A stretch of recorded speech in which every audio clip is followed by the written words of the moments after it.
الليمون أو الحامض له فوائد مذهلة تفوق الخيال. له العديد من الفوائد الهامة للصحة والجمال. يحتوي على العديد من العناصر المفيدة، منها مجموعة فيتامينات B والبوتاسيوم والمغنيسيوم والزنك. مفيد كذلك لصحة القلب والشرايين. يكافح حصى الكلى وأمراض الجهاز التنفسي. يعزز ويقوي امتصاص الحديد. يعالج مشاكل فروة الرأس ومنح لمعة محببة لخصلات الشعر. يعمل كذلك على إذابة حصوات المرارة. يقوي المناعة. للاستفادة منه يفضل استهلاكه بقشوره وفي جميع الوجبات، باعتباره ينظف ويطهر الجسم من السموم. يحارب السرطانات لأنه غني بالفيتامين سي. الليمون أو الحامض غالبا يجنى في الصيف، وتوجد أنواع أخرى تجنى في مواسم مختلفة كفصل الشتاء. وللاستفادة من منافعه الكثيرة سأتقاسم معكن ومعكم طريقة معروفة منذ زمن للحفاظ عليه مدة طويلة، فابقوا معنا. اذا غادي نبداو على بركه الله. غادي نتقاسم معكم طريقتي في تحضير الحامض مسير او المخلل اللي تيكون يحتوي على البروبيوتيك الطبيعي. كاين الاغلب الناس كياخذوه على شكل كومبليمون اليمونتير، ولكن الا بغينا نستافدوا من البروبيوتيك الطبيعي يعني نحضروه في المنزل ديالنا. اذا غادي نحتاجوا في هاد غنتقاسم معكم طريقتي اللي كنصوب وهذا وكونوا متاكدين انها ناجحه 100%. غادي نحتاجوا كميه من الحامض. الا بغيتوا هو من الافضل تاخذوا الحامض البلدي اللي كيكون على هاد الشكل، على هذا الشكل بطبيعه الحال. راكم عارفين الوقيته ديالو هي هذه، وكيكون حتى واحد النوع كما قلت لكم في الصيف، هو الموسم ديالو الصيف على حساب الدكتور الفايد. وغادي نحتاجوا كميه من الملحه اللي ماشي الملحه العاديه، مي هذه الملحه الحيه، حيت هي اللي كتنجحوا لينا. وغادي نحتاجوا قاروره ديال الزاج تكون كتسد مزيان باش ما يدخلناش ليها البرد. اذا غادي نبداو على بركه الله. بسم الله. غادي نقسموا الحامضه على 4، نقسموها على 4، ولكن ما نمشيوش حتى الاخر ديال الحامضه، غادي نخليوها مشدوده هكا، وغادي نعمروها بالملحه. تقريبا غادي نديروا معلقه كبيره. بسم الله. نعمروا هاد الجوانب كامله، من نعمروها كامله، حيت هاد الملحه هي اللي غادي ترجع لينا على شكل ماء. شوف، وغادي نحطوها في القرع.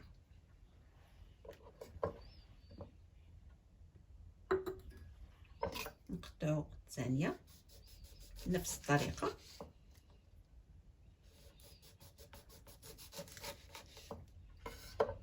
هذا حامض بلدي ما فيش زريعه. شوفوا، هذا ما فيه لا دواء لا حتى شي حاجه. حاولوا تقلبوا على الفلاحه. هو الحامض ما كيحتاجش المبيدات، ماشي بحال الليمون. هادشي على حساب كلام دكتور الفايد، يعني ما تيكونش. بسم الله. غادي نكمل على هاد الطريقه. غير هو واحد الحاجه، هاد الحامض ملي كنكونوا كنوضعوه في القاروره الزجاج، ضروري خاصنا ندكسوه، خاصنا نزاحموه باش كيعطينا داك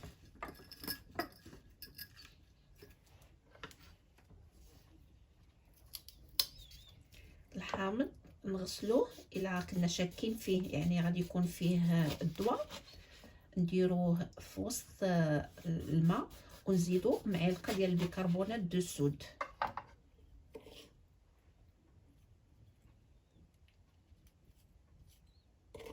باش نتاكدوا بان راه هو حيدنا منه داك الاثار ديال المبيدات. اذا غادي نكمل على هذا الشكل ونرجع معكم. اذا ملي قربت نسالي هاد القرعه هادي، بقات لي هاد الحامضه الاخرى. كيف ما قلت لكم ضروري خاصنا نزاحمو باش كيطلق لينا هذاك لو جو، حيت مازال غادي يهبط الحامض. غادي نخليو شي 2 حامضات باش ملي يهبط، حيت ملي غادي نسدو عليه شوفوا ما تخافوش انكم تضغطوا عليه، لان تيخرج هذاك الماء ديالو ومازال غادي يزيد يهبط.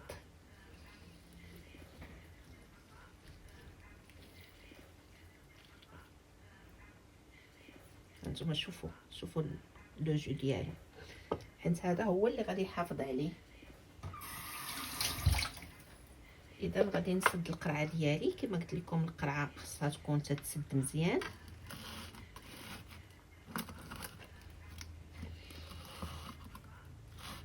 نضغطوا عليها حتى تسد ونخليوها.